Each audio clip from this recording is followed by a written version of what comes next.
সূরা আল ফাতিহা। বিসমিল্লাহির রহমানির রহিম। রহমান রহিম আল্লাহ তাআলার নামে শুরু করছি। আলহামদুলিল্লাহি রাব্বিল আলামিন আর রহমানির রহিম মালিক ইয়াউমিদ্দিন। সমস্ত প্রশংসা আল্লাহ তাআলার জন্য।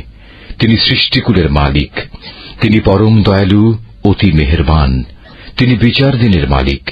ইয়াকা না'বুদু ওয়া ইয়াকা নাস্তাঈন। হে মালিক, আমরা তোমারই বন্দেগী করি এবং তোমারই সাহায্য চাই।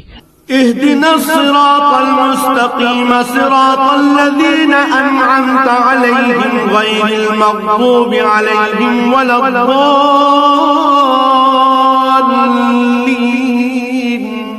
তুমি আমাদের সরল ও অবিচল পথটি দেখিয়ে দাও, তাদের পথ যাদের উপর তুমি অনুগ্রহ করেছ, তাদের পথ নয় যাদের উপর অভিশাপ দেওয়া হয়েছে, এবং তাদের পথ নয় যারা পথভ্রষ্ট হয়েছে।